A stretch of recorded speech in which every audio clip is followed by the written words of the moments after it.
하니까 살짝 이렇게 안 보이는 데다 붙여주시면서 이렇게 빨리 좀 잘해서 해결 잘 했으면 좋겠다고 그러고 가셨던 기억도 있어요. 집 다 날라갔죠. 제가 그때 아파트 8층에 살았는데 저녁만 되면 제가 베란다에 나가갖고 이렇게 내려다봤어요. 여기서 떨어지면 끝인데 내가 이거를 왜 이렇게 맨날 당해야 되나. 그때 이렇게 보면 애들 셋이 또 쪼르륵 자고 있는 거예요. 그러면 얘네들을 어떻게 해? 그럼 또 죽으면 안 되지. 그렇게 하루하루를 살았던 기억이 있는데 제가 왜 이 얘기를 했냐면 사람은 견뎌야 돼. 견디고 그 시간이 지나면 또 뭔가 해결책이 생기거든요. 절대로 뭐 하느님 믿는 분도 계시고 부처님 믿는 분도 계시고 무신론자도 계시겠지만 하느님이든 부처님이든 신이든 간에 인간은 완전히 죽게는 안 내버려두는 거예요. 그런데 그 순간 그런 와중에 정말 신기하게도 방송국에서 연락이 왔어요. 라디오를 한번 안 해보겠느냐. 근데 저는 그때까지 제가 TV도 한 적도 없고 라디오를 한 적도 없었어요. 그냥 연극 배우로서 1년에 한두 편 했기 때문에 저를 아는 분들이 좀 있기는 있지만 그건 연극을 보는 분들이나 알지 연극은요 최고로 대박이 나도 10,000명이 못 봅니다. 이 극장에 그 객석수가 있잖아요. 그죠? 여러분들 뭐 보신 분들 아시겠지만 한 달을 해도 여기 500석에 한 달을 하면 몇 명 들겠어요. 그게 한계가 있다고. 근데 제가 이번에 그 귀향을 해보니까 이거 단위가 다르거든요. 우리 귀향이 지금 350만이 됐어요. 요새 뭐 그냥 천만 그러니까 사실 뭐 350만? 근데 이게 엄청난 숫자예요. 우리나라 인구가 지금 5천만이잖아요. 북한까지 7천만이라고 5천만이면 거의 한 10명, 한 15명 중에 한 분이 본 거예요. 그러니까 아이들 빼고 아주 노인 빼고 아픈 분 빼면 진짜 많은 분들이 그 영화를 보신 거잖아요.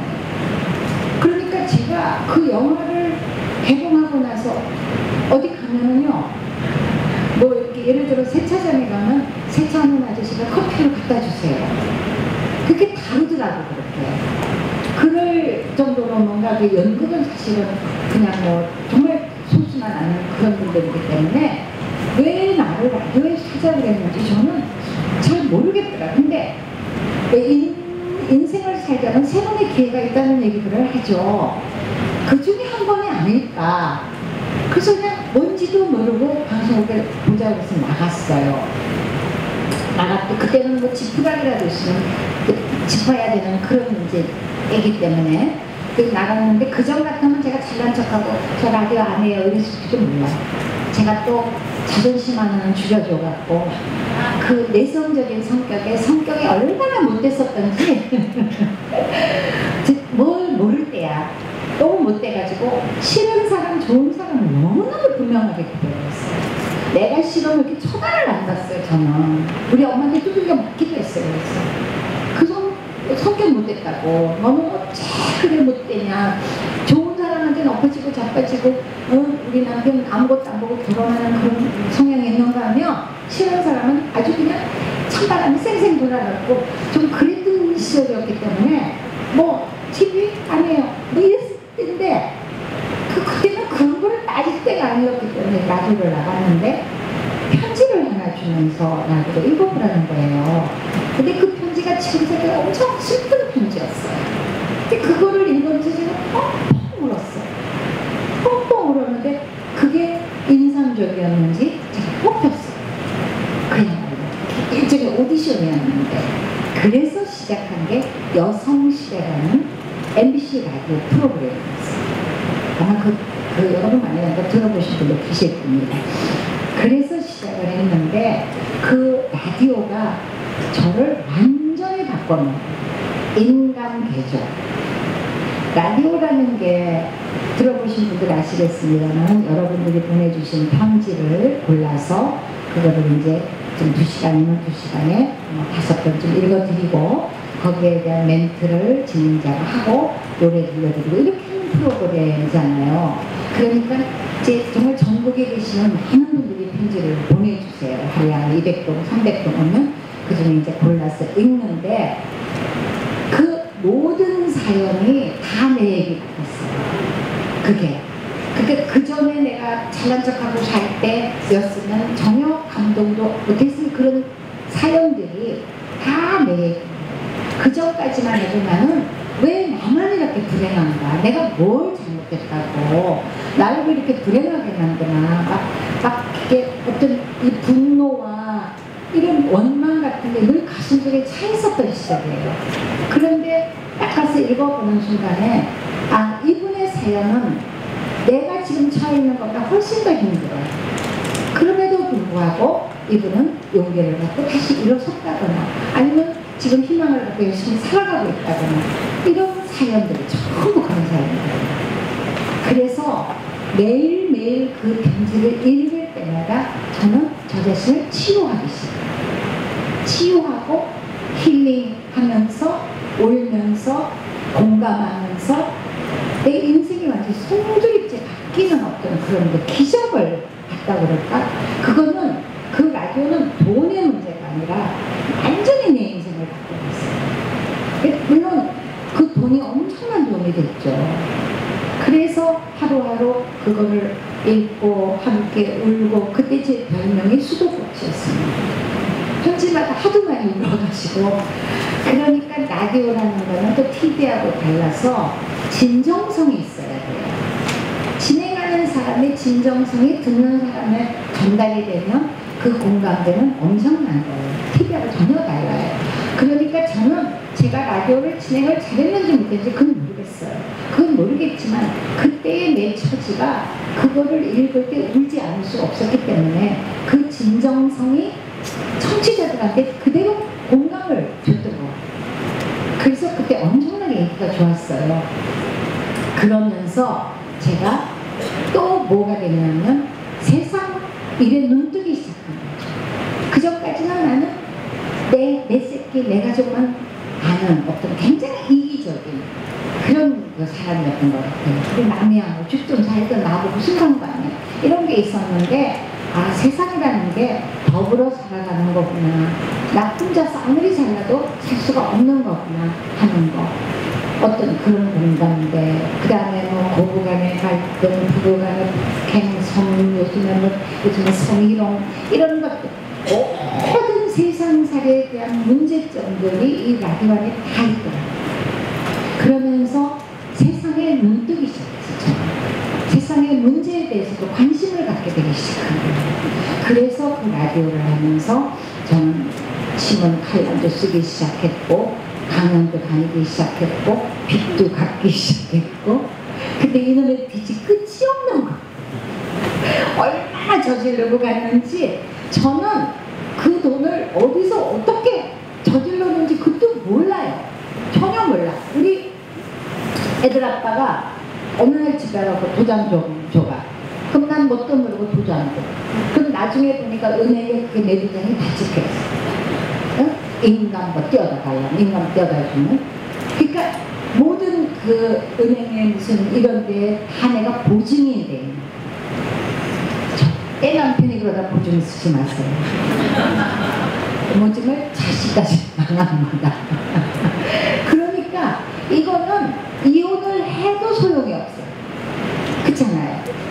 뭐 미장 이혼 이런 것도 옛날 많이 좀 하잖아요. 이혼을 해도 내가 갚아요. 예, 상황이 그렇게 돼 있더라고요. 그래서 내가 그때 이놈의 남자 나타나게만 해봐라. 정말 죽여버린다. 내가 맨날 그 일을 갈고 살았어요. 그때 이제 사우디아라비아 가서 오지도 않고 있을 때인데. 그러면서 1년 지나고 2년 지나고 3년이 지나니까 그때까지 출연료가 나오면요 출연료를 다 떼어갔어요. 그 뭐 은행에서 떼어가고 무슨 보증보험에서 떼어가고 딱 먹고 살던 것만 남겨놓고 다 떼어가요. 근데 처음에는 너무 분한 거예요. 너무 분해. 내가 왜 내 돈을 왜 떼어가는 거야. 막 집에 와서 방방 뛰기도 하고 밤에 잠 안 자고 그네서 펄펄 뛰기도 했지만 방법이 없으니까. 그 다음에는 어떤 내성이 생기냐면 떼어가라. 그래. 내가 죽을 때까지 도대체 액수가 얼마인지도 저는 액수도 몰라요. 어디다 썼는지도 몰라. 뛰어가다 보면 어느 날 해결이 나겠지. 응, 끝나겠지. 아닌데 내가 이 일이 없는데도 뛰어간다면 그때 나도 몰라. 배짱이 생긴 거야 이제. 그래서 그러고 보니까 조금씩 마음에 여유도 생기고 그냥 세상 사는 거 거기가 거기구나. 이 사람은 정말 나보다 더 힘들구나. 근데도 이 사람은 나보다 더 용감하잖아. 내가 왜 죽으려고 그랬을까? 어떤 이런 거. 그리고 내 좀 어려운 이웃에 대한 어떤 그 관심? 이런 것들이 생기기 시작하면서 뾰족뾰족하게 그 있던 내 성격들 이런 것들이 근데 모서리가 둥글둥글둥글 하기 시작했었어요. 그리고 모르는 사람 가도 안녕하세요 이런 것도 잘하고 그러면서 이제 조금씩 세상에 관심도 갖고 뭐 강연도 하고 이제 한 10년이 지나니까 어느 정도 빚이 좀 갚아요. 제가 아마 우리 애들 아빠 빚 갚아줄게 액수로 치면 한 20억 좀 되나. 그게 적으면 적지만 큰 건 엄청나게 큰데 평생 벌어도 사실 못 버는 돈이잖아요. 근데 세월이 지나니까 그래서 저는 한동안 그 집에 오는 전화를 안 받았던 적이 있어요. 아침에 전화 오면 다 불길한 전화. 또 어디서 뭐가 터진 거예요. 빚이. 응? 아니면 또 뭐가 날아와. 맨날 뭐가 날아와. 막 등기 이런 걸로. 그러면 은행에서 뭐 얼마, 이자까지 얼마, 당장 갚아. 축도해라. 세무서. 아, 정말 죽이고 싶더라고요. 그래서 내가 뭐라고 결심을 했냐. 딸이 셋이니까 우리 막내 시집가면 너랑은 이혼이다. 이제 나 혼자 결심을 했어. 그러니까 이제 조금 이제 정리가 되니까 네 남자가 나타났어요. 나타났어. 그 사람들은 뭐 그러고 싶었겠습니까만은 근데 제일 문제는 뭐냐면 가끔 사람들은 이렇게 얘기해. 남자가 사업에 망할 수 있지. 응? 그런데 이혼하면 안 돼. 그거 맞아요. 남자가 망할 수 있어. 그리고 꼭 어떻게 남자만 벌어야 돼요? 능력 있으면 여자도 벌어서 먹고 살아야 돼요. 그렇게 다 좋은데 맨날 거짓말을 하니까 이거는 용서가 안 되는 거예요.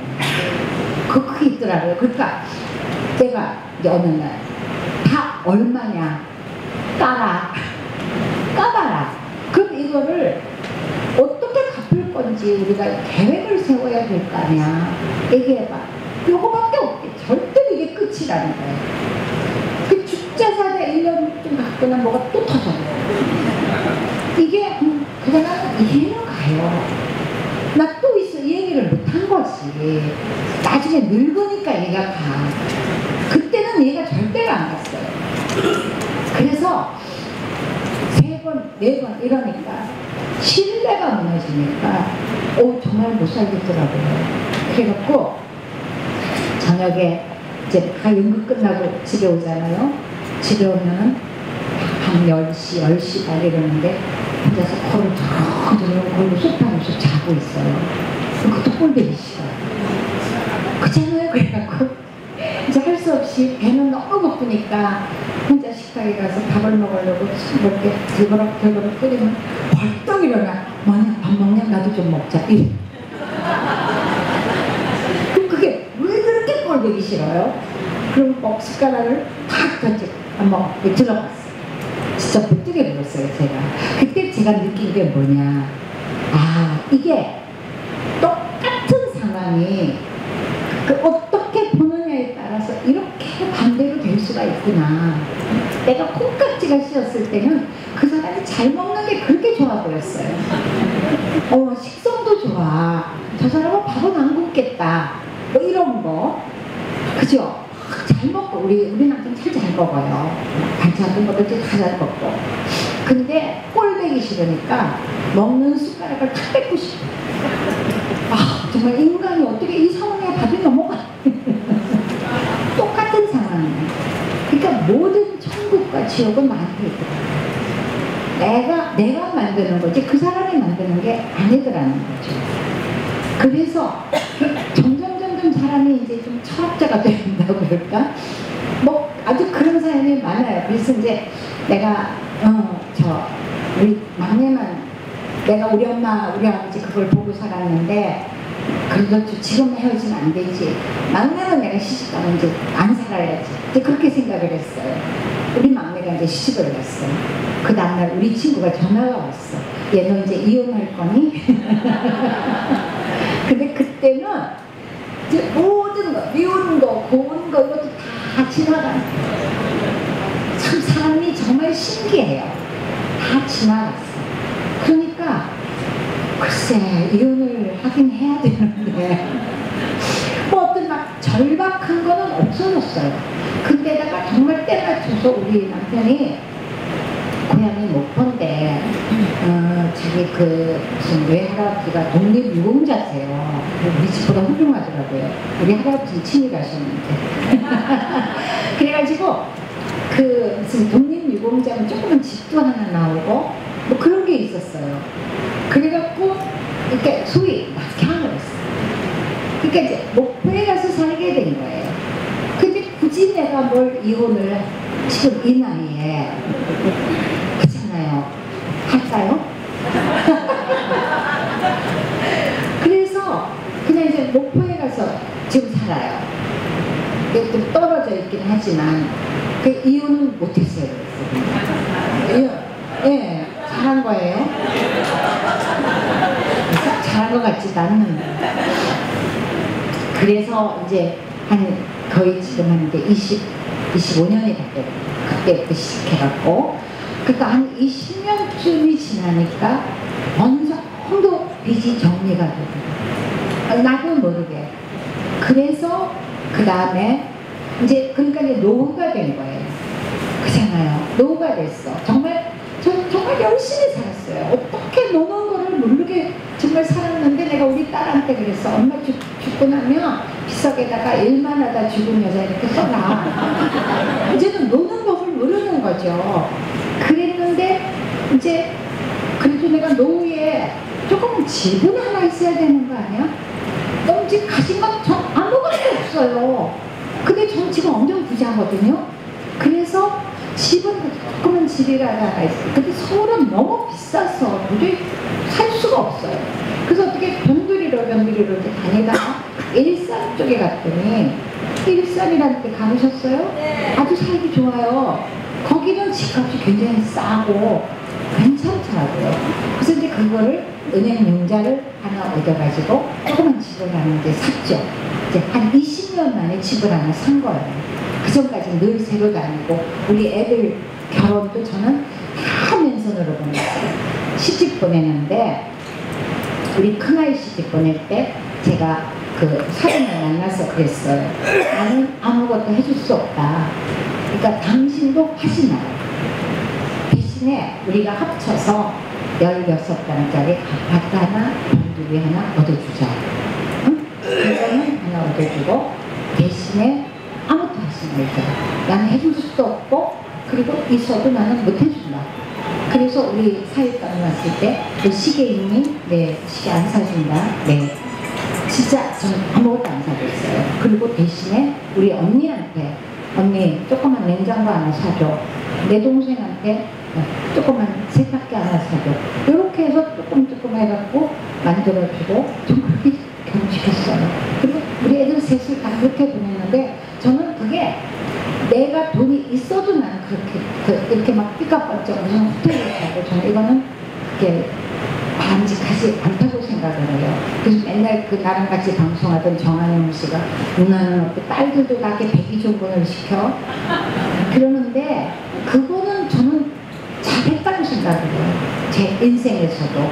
그리고 지금 뭐 다 잘 살고 있고 아주 떡 벌어지게는 안 살아도 지금 다 호주에 이민 가서 지들끼리 열심히 정말 잘 살고 있으니까 저는 그걸 듣고 그래서 이제 조금만 이제 집을 하나 보러 다녔는데 그때 제가 느낀 게 뭐냐 모처럼 이렇게 집들도 구경을 하고 다니면서 제가 느낀 게 우리는 너무 많이 가시고 있어요. 너무 많이 가시고 있어요. 그죠?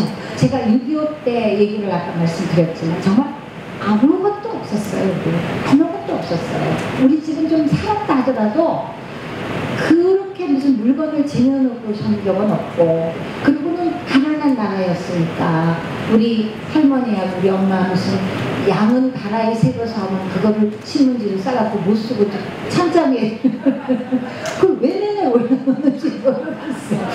그렇게 올려놓고 살았던 그런 시절이었잖아요. 그때 정말 물건이 귀했기 때문에. 근데 제가 이제 며칠 이렇게 구경을 가면은 세상에 옷장을 열면 옷이 쏟아져 나와. 신발장 열면 신발이 우르르 막 쌓이고 쌓여서 쏟아져 나와. 아이들 가방에 가면 장난감이 막 이렇게 쌓여 있어. 그죠? 베란다에 가면 안 쓰는 무슨 박스에다가 무슨 이게 뭐냐, 뭐 우리 홈쇼핑에서 산 무슨 그 자전거 이딴 것까지 온 집안에 물건으로 들어있는 거예요. 제가 살아보면서 제가 느낀 거, 이거는 제가 느낀 것뿐만 아니라 과학적으로 증명이 된 건데, 너무 집안에 물건이 많이 차 있으면은 절대로 좋은 기운이 들어올 수가 없다는 거예요. 그래서 여러분은 뭐 지금까지 내가 한 얘기를 다 잊어버리고 딱 이 집에 가서 물건 정리를 한번 하시는 거예요. 집에 좀 옷장도 좀 널널하고 이렇게 하면은요, 굉장히 뭔가 새로운 의욕이 생깁니다. 막 이렇게 옷장만 열어봐도 기분이 좋고, 냉동실에 보면 한 3년 전 것도 있어. 무슨 검은 봉다리가 뭔지도 몰라. 그게 막 쏟아져. 그죠? 근데 이거는 안 먹더라고. 옷도 딱 그 기준이 있어요. 나는 기준이 뭐냐면 1년 전 거, 한 2년 전 거를 입어봤는데 이게 입을 수 있을까? 그거는 저는 과감해버려요. 그러니까 옷도 요즘에 엄청 싸잖아요. 뭐 그렇게, 물론 뭐 비싼 것도 있겠지만 요새 그렇게 옷값도 안 비싼데 그놈의 옷을 그렇게 쟁여갖고 어디에 뭐가 있는지도 몰라. 맨날 옷 없다고 그러면서. 근데 한번 꺼내놔 보세요. 이것도 있었나? 이것도 있었나? 엄청 많았어요. 올여름 내내 입고도 많아요. 그러니까 그거를 좀 정리를 하시고 집안에 이렇게 좀 이렇게 공간이 있어야 좋은 기운이 들어온다는 거예요. 그래서 좀 제발 정리를 하셔갖고, 요즘에는 뭐 이웃하고 나눠도 되고, 아니면은 우리 아름다운 가게 하시나요? 아름다운 가게 보내주셔도 저희는 또 제가 좀 아름다운 가게 좀 강요를 합니다. 그러니까 거기에다가 좀 기부를 하셔도 좋고, 아니면 뭐 동네 갖다 주셔도 좋고, 뭐 집에다가 넣어놓고 파셔도 좋고, 한 개 500원. 응? 그리고 너무 애기지 마세요. 어떤 분들은 이거는 뭐 남편이 옛날에 뭐 어디 가서 사다 준 거나 못 버리고, 이거는 뭐 우리 아이가, 이런 분들도 그 추억 때문에 미래를 못 나가는 것 굉장히 문제가 많거든요. 그러니까 정 아까우시면 요즘에 사진 기술 좋잖아요. 사진을 찍어놔요. 추억으로. 그리고 좀 과감하게, 요새 뭐 미니멀리즘이라는 게 굉장히 유행이더라고요. 안 갖고 사는 거, 버릴 만큼 행복해지는 거. 절대로 그래요. 저의 소신입니다. 그래서 저도 이사를 하려고 꺼내놓고 진짜 깜짝 놀랐어요. 그 힘들게 맨날 그 집안에 빨간 딱지까지 붙여가면서 돈 갚느라고 그 고생을 하고 사는데 왜 이렇게 뭐가 많은 거예요.